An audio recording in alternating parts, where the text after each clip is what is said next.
Eu queria que você abrisse a sua Bíblia lá no livro de Mateus, capítulo 6. A gente vai ler bastante Bíblia hoje. Mateus 6, finalzinho do Pai Nosso ali, o 14.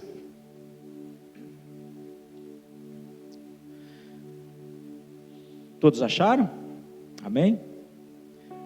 Mateus 6 e 14 fala assim: porque se perdoarem aos outros as ofensas dele, também o Pai de vocês que está nos céus perdoará vocês. Se porém não perdoarem aos outros as ofensas deles, também o Pai de vocês não perdoará a ofensa de vocês. Esse texto, queridos, ele chama muito a minha atenção, porque Jesus ele inicia o ministério dele com uma série de sermões, né? O Sermão da Montanha, capítulo 5, né, de Mateus. No capítulo 6 ele vai entrando, né, sobre a essência, né, da lei, o espírito da lei, e Jesus vai falando sobre várias coisas, né? E aqui ele ensina, né, um pouquinho antes aqui ele ensina as pessoas a orarem, né? Você conhece a famosa oração do Pai Nosso, né, que a gente entende ela como um modelo para nós, mas não como algo a ser repetido religiosamente, né? Porque nós aprendemos aqui, eu creio que a igreja Aba aqui de Luiz Alves, ela já sabe, vocês têm um pastor aqui que é um pastor de oração, vocês já sabem como se relacionar com Deus, né? Você conversa com Deus como você conversa com um amigo, né? Onde você abre o seu coração para Ele, onde você fala com Ele, né? Eu acho tão interessante que a oração começa engrandecendo o nome do Senhor, né?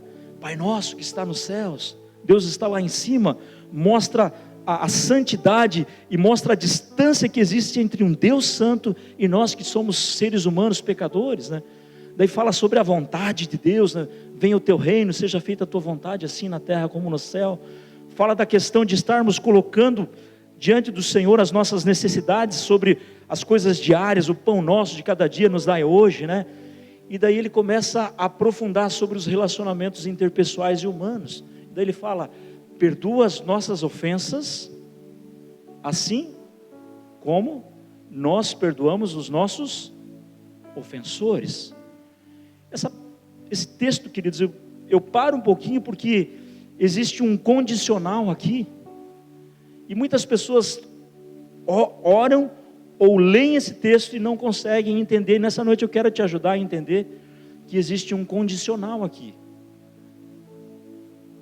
O texto ele fala: perdoa as nossas ofensas assim como nós perdoamos. Ou seja, se eu não perdoo, eu não recebo o perdão de Deus. Isso é muito forte, queridos. E aqui ele finaliza a oração dizendo: porque se perdoarem aos outros as ofensas deles, também o Pai de vocês que está no céu perdoará vocês. Se porém não perdoarem aos outros as ofensas deles, também o Pai de vocês não perdoará as ofensas de vocês. Aqui Jesus deixa muito claro a questão do perdão. E agora aqui eu entro um pouquinho na mensagem do Evangelho, que é a palavra da cruz. Jesus, quando começa o ministério dele, ele começa levando as pessoas a uma reflexão e a um arrependimento. Ele começa o ministério dele dizendo o seguinte: arrependei-vos, porque é chegado o reino dos céus.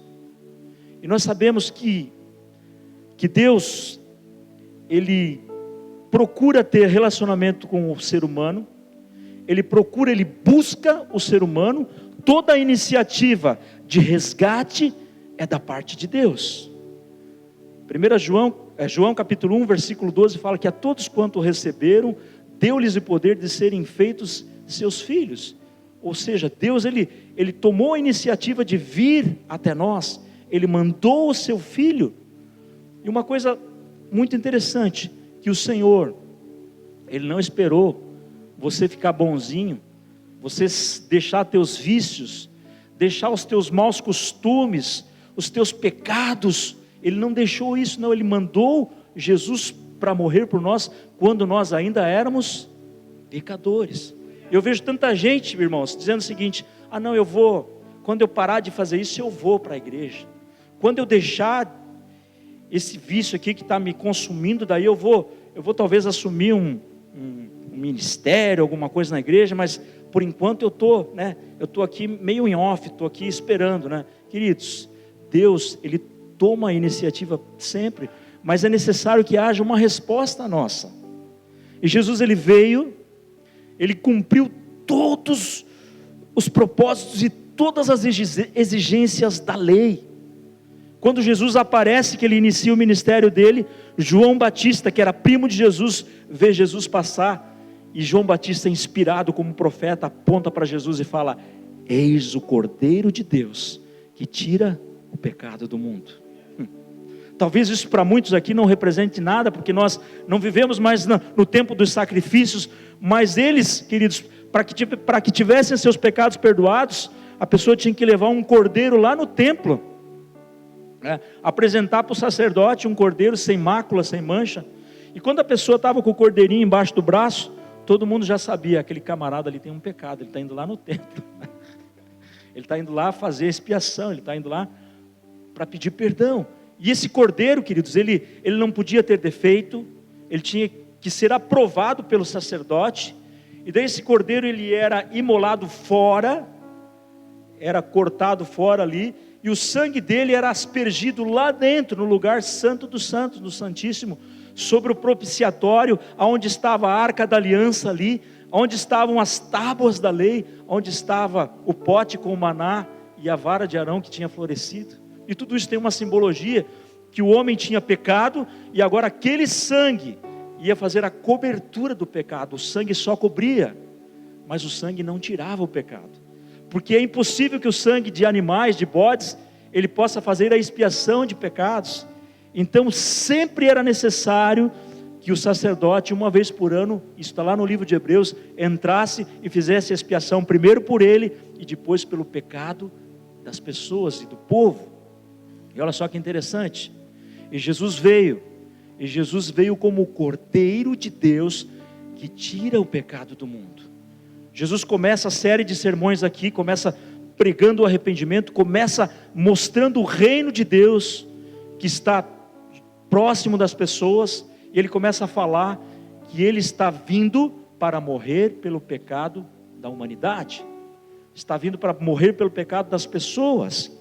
E olha só que coisa interessante, e Jesus, toda a obra dele foi uma preparação para ele ir para Jerusalém, para morrer, e ele profeticamente ele fala que em 3 dias, aquele templo seria destruído, e ele restauraria aquele templo. Muitos não entenderam, e ele falava sobre a sua morte expiatória, e você vê, Jesus, ele ensinando sobre as coisas do reino, e falando sobre a morte dele, que essa morte, ela seria um sacrifício perfeito, agradável diante de Deus, um sacrifício que Deus aceitaria definitivamente, para nos resgatar. E quando Jesus Cristo foi entregue para ser açoitado, ele foi humilhado, ele foi despido, né? E ao contrário do que muitos pensam, quando Jesus foi humilhado publicamente, queridos, ele não estava vestido, ele estava nu.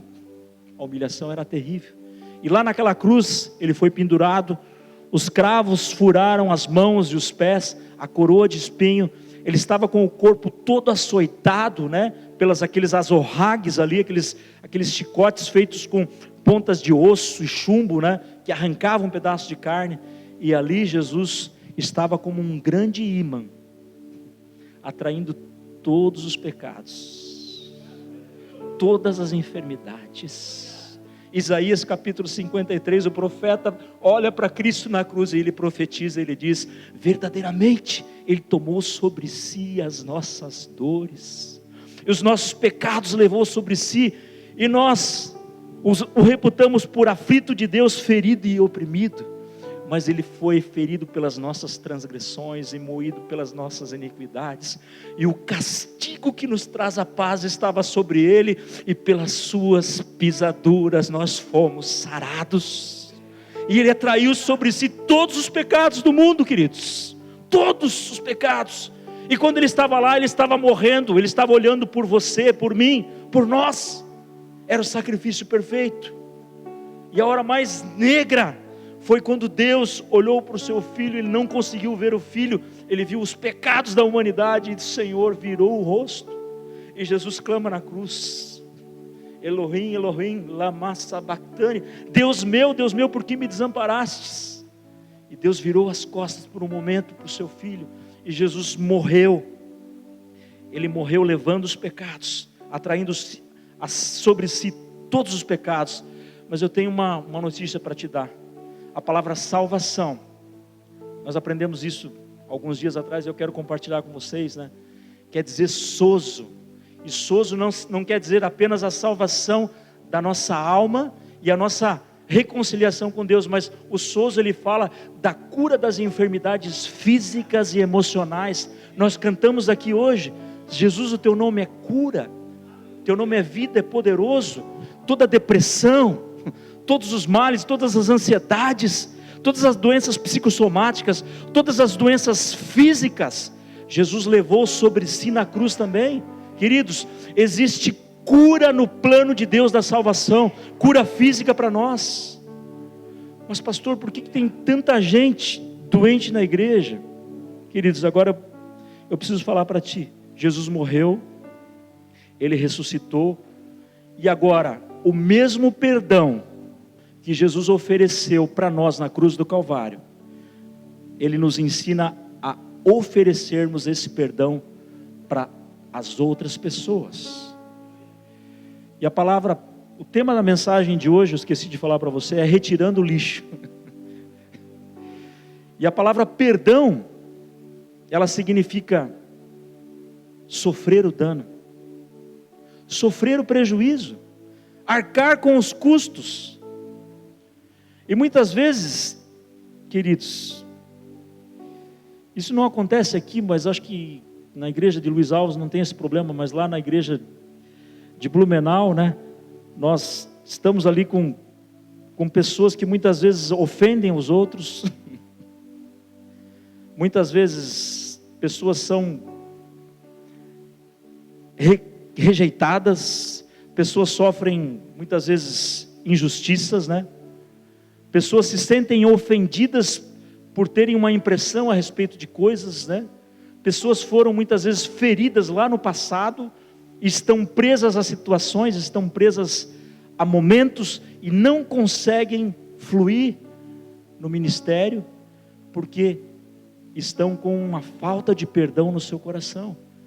E olha só, Jesus falou o seguinte: olha, eu dei o perdão para vocês, e agora vocês precisam passar esse perdão para frente, porque se não perdoarem aos homens as vossas ofensas, o vosso Pai que está no céu também não perdoará as ofensas de vocês.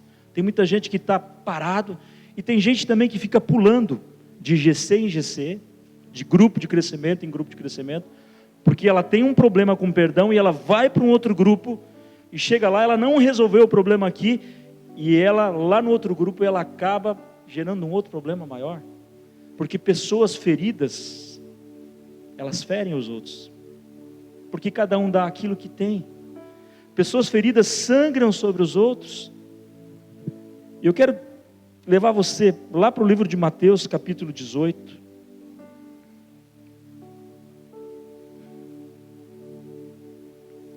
No versículo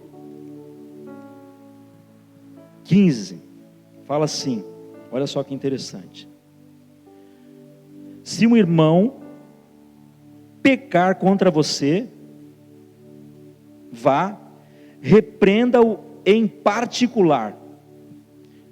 Presta atenção no que eu vou falar para você. Tem muita gente que tem uma visão errada sobre honra, e eu quero esclarecer, eu quero te ajudar a entender aqui. Eu vou me usar como exemplo, e vou usar a minha esposa. Eu, Joel, fui ofendido por uma outra pessoa, tá? Pelo José Luiz, tá? Um nome fictício aqui. O José Luiz veio, me ofendeu, certo? E ao invés de eu procurar o José Luiz e confrontá-lo em amor, né? E conversar com ele e dizer: olha, José Luiz, essa atitude que você fez não é uma atitude de um cristão, né? Então eu tenho a impressão que você falou isso de uma forma muito ríspida, né? E essa sua atitude me deixou triste, né? Então eu estou aqui confrontando, né, o José Luiz em amor, e essa é a forma correta de ser feita a confrontação. Agora, quando que eu erro? Quando eu recebo uma ofensa do José Luiz, e ao invés de procurar primeiramente o José Luiz, eu vou lá na Soliane agora e falo: Soliane, você é minha líder. Olha, aconteceu isso, aquilo outro, e o José Luiz me deixou muito chateado, né? Eu estou chateado com o que o José Luiz me fez, né? E eu quero que você me ajude, né? Mas não é isso que o texto diz. O texto diz que eu primeiramente tenho que procurar a pessoa, mas a minha atitude para procurar a pessoa tem que ser uma atitude branda, de servo. 2 Timóteo capítulo 2, versículo 14 e 15 fala que o servo de Deus, ele deve ter paciência quando ele vai exortar alguém, ele tem que ter amor, ele tem que ter compaixão. Então quando eu envolvo uma outra pessoa, eu já estou envolvendo um terceiro aqui, certo? Então já estou errando. Isso não tem a ver com honra, tem a ver com não entender o que a Bíblia diz. Se o teu irmão pecar contra ti, vai e repreende-o em particular. Então você vai e conversa com a pessoa. Agora, se a pessoa não te ouvir, opa, a pessoa não me ouviu. Eu fui lá, conversei com o José Luiz, agora presta atenção, falei com o José Luiz, né? Aquela atitude. E outra coisa, separa a atitude da pessoa. Não fala para a pessoa assim: ó, José Luiz, você é isso. Não, a sua atitude, José Luiz, né? Ela não foi legal, e essa atitude me deixou chateado. Não é a pessoa, mas é a atitude dela. Sabe por quê? Porque nós não podemos ser definidos por ações e atitudes nossas. Deus não nos trata assim. Então nós não podemos tratar as pessoas assim também. Nós temos que separar a pessoa daquilo que ela fez. Isso é amor, isso é compaixão. E daí o Zé Luiz não me ouviu. Não, eu estou certo, você está errado. Daí sim, daí eu vou procurar o meu líder, vou procurar o meu pastor, vou procurar, né, o meu líder de grupo, o meu supervisor. Daí vou falar: olha, aconteceu isso, aquilo, né? Isso, o José Luiz me ofendeu. Eu fui conversar com ele, eu orei antes, me preparei, fui conversar com ele em amor, falei para ele sobre essa atitude que não estava muito certa, e ele não aceitou. Então agora eu vim falar com você. Daí sim, uma testemunha, uma pessoa, daí o pastor vai dizer: não, então a gente vai fazer assim, assim, assado, nós vamos orar mais um pouco, vamos conversar com ele, vamos trazer ele, e a gente vai acertar com ele. Olha só, ainda assim, se ele não ouvir, daí, pelo depoimento de 2 ou 3 pessoas, daí é apresentado à igreja, e daí o texto manda tratar essa pessoa como um gentil e publicano, né? Que era algo terrível para eles na época. Mas o jeito certo de tratar as pessoas, né, é dessa forma, é na confrontação em amor. Daí depois que isso acontece, Jesus deu essa explicação. Pedro chega para Jesus, se aproxima de Jesus e fala para Jesus o seguinte: Senhor, até quantas vezes o meu irmão vai pecar contra mim e eu vou perdoar ele? E Pedro foi bem generoso aqui, né? A lei dizia que até 3 vezes a pessoa pecaria e o outro perdoaria. E Pedro fala assim: até 7 vezes, Jesus? E para surpresa de Pedro, o que Jesus responde para ele? Não, Pedro, não só 7 vezes, mas 70 vezes 7. Queridos, não quer dizer que uma pessoa vai te ofender 490 vezes por dia, não é isso. Mas que nós temos que ter um coração pronto a perdoar. E aqui eu abro um parênteses para dizer que antes de ser uma decisão, o perdão é um mandamento, porque o Senhor manda nós perdoarmos as pessoas, e é um verbo imperativo, pastor. E o verbo imperativo não é um verbo que me dá uma opção de obedecer ou não. Eu tenho que obedecer. Assim como amar é um verbo imperativo, o perdoar também é imperativo. Então eu preciso liberar perdão para as pessoas que cometeram injustiças, que muitas vezes me ofenderam, que muitas vezes foram injustas comigo, e preciso aprender a sofrer o dano de certas coisas e até abrir mão de certas coisas. Porque assim, é isso que Deus espera de nós, porque Deus Ele fez o mesmo por nós, e Ele espera que a gente faça isso com as outras pessoas. E aqui Jesus fala para Pedro: olha Pedro, e Jesus emenda a parábola do servo que não quis perdoar. E Jesus fala assim: ó Pedro, tinha em um lugar, um servo que devia 10.000 talentos para o seu senhor. E um dia o seu senhor chamou esse servo para prestar contas daquilo. Queridos, a Bíblia fala que todos nós, todos, haveremos de nos apresentar diante do tribunal de Cristo para prestarmos conta de tudo que nós fizemos em vida, ou até mesmo depois que você morrer. Então tudo que você fez, querido, você vai ter que um dia se apresentar diante do Senhor. Eu creio que muita gente vai passar vergonha naquele dia, porque eu imagino assim, que vai ter um telão atrás, e daí vai ter um livro, daí acho que o anjo ali, eu não sei quem vai estar ali, vai dizer: ó, aquele dia você fez aquilo, e a pessoa vai dizer: não, mas eu não fiz isso. Daí vai passar a cena da pessoa fazendo, e a pessoa não vai ter como negar, né? Porque Deus conhece o nosso coração. E aqui Jesus fala assim: olha, um servo devia 10.000 talentos. Queridos, 10.000 talentos, uma continha básica aí.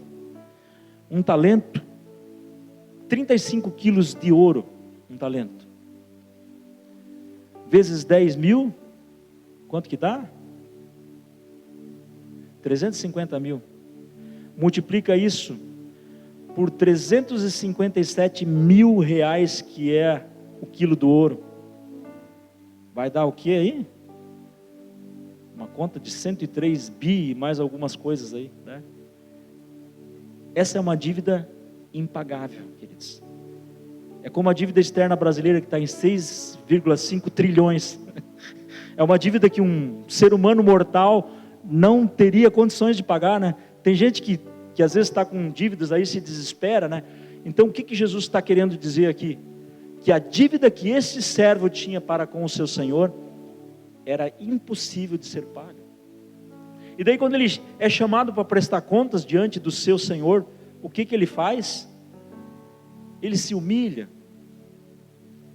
ele se prostra, ele se ajoelha e fala assim para o Senhor, seu Senhor: seja paciente comigo e eu vou pagar tudo. Mas ele não tem como pagar. É 103 bilhões, né? É impossível, nem na eternidade toda ele iria pagar. E o texto diz que aquele senhor, movido de íntima compaixão por ele, decide perdoá-lo. Ele sai dali com aquele perdão que ele recebeu. Ele recebeu um perdão. Agora olha só que interessante, quando ele sai dali, ele encontra um outro conservo dele, que devia 100 denários, queridos, 10.000 talentos, 100 denários.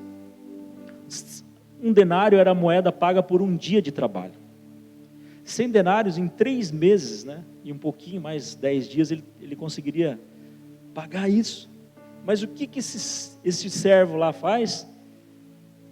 O outro tem a mesma atitude que ele teve com o seu senhor, se ajoelha e fala: me dá um tempo, né? Eu vou te pagar tudo isso, tenha misericórdia de mim, tenha compaixão de mim.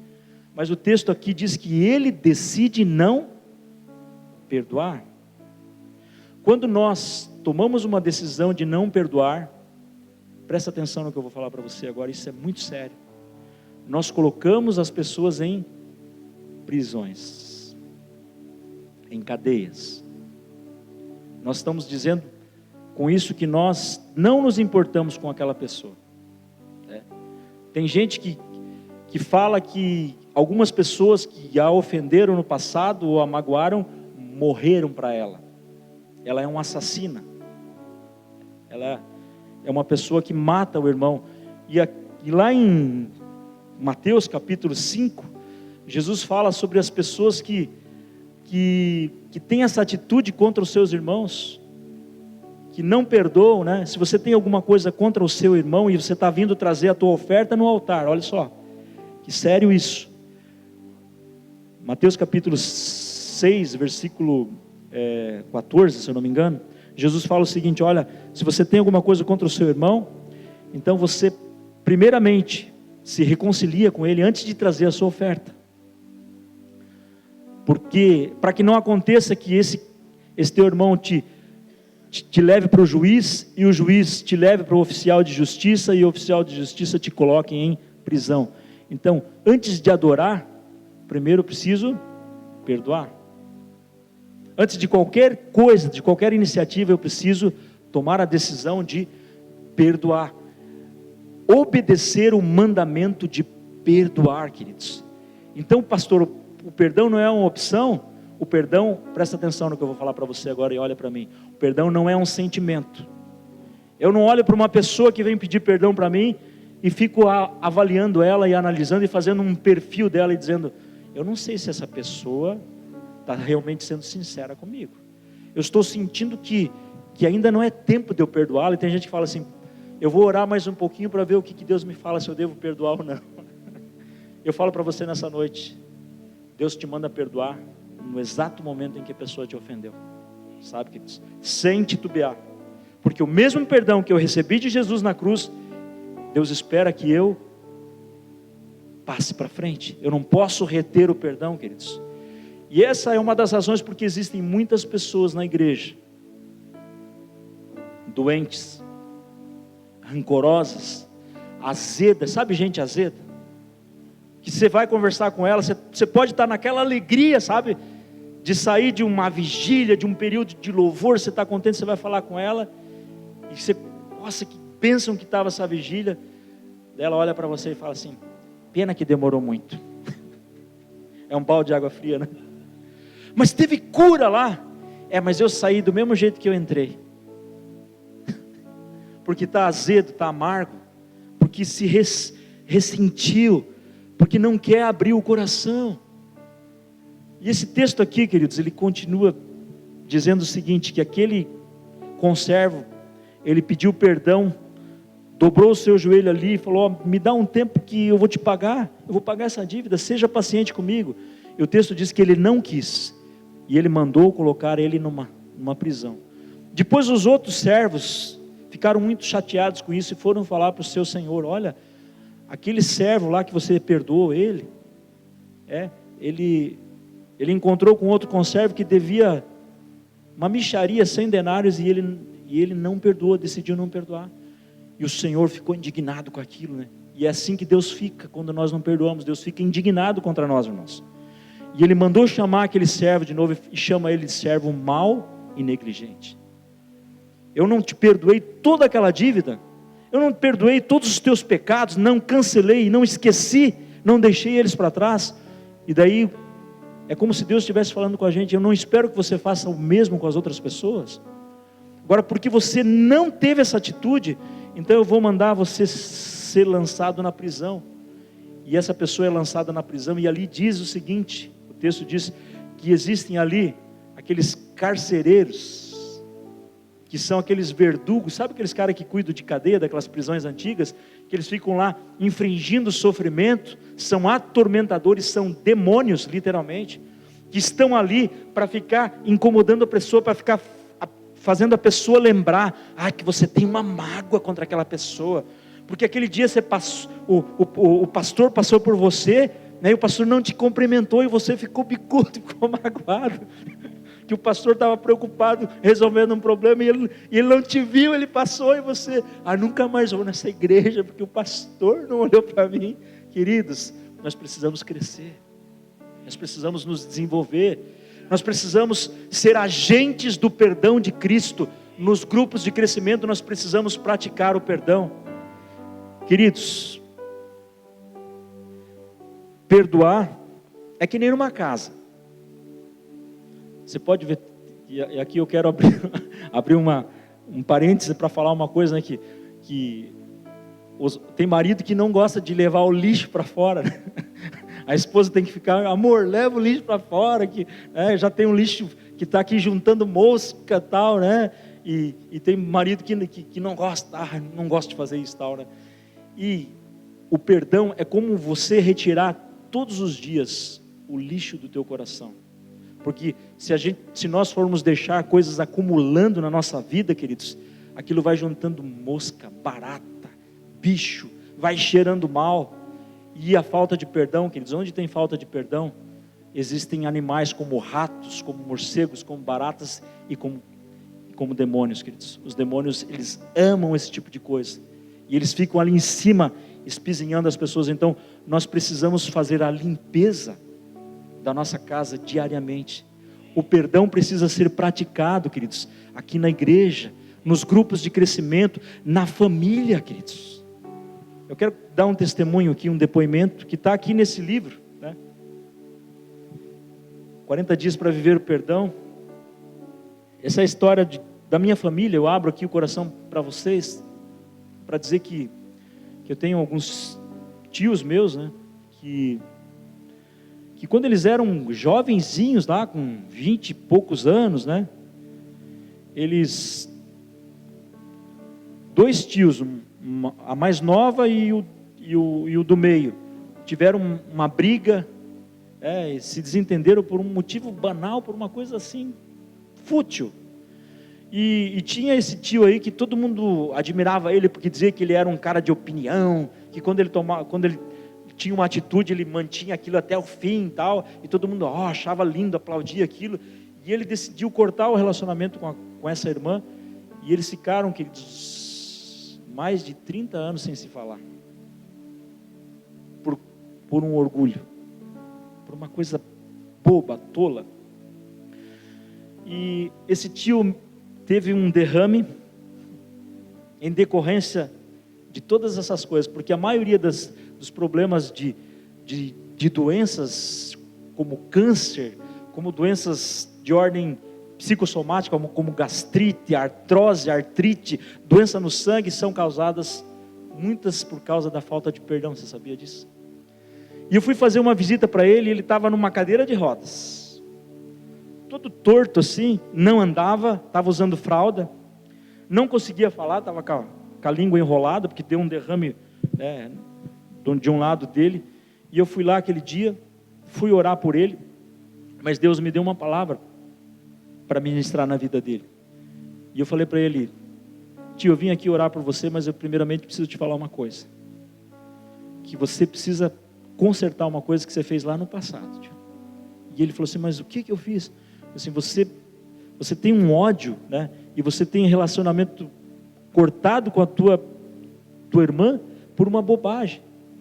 E ele: mas eu nem sabia disso. A pessoa é tão orgulhosa que nem via aquilo como algo terrível, irmãos. Eu falei: cara, você precisa se arrepender. Você precisa pedir perdão primeiramente para Deus, porque toda ofensa primeiramente é contra Deus, e depois a ofensa é contra o próximo.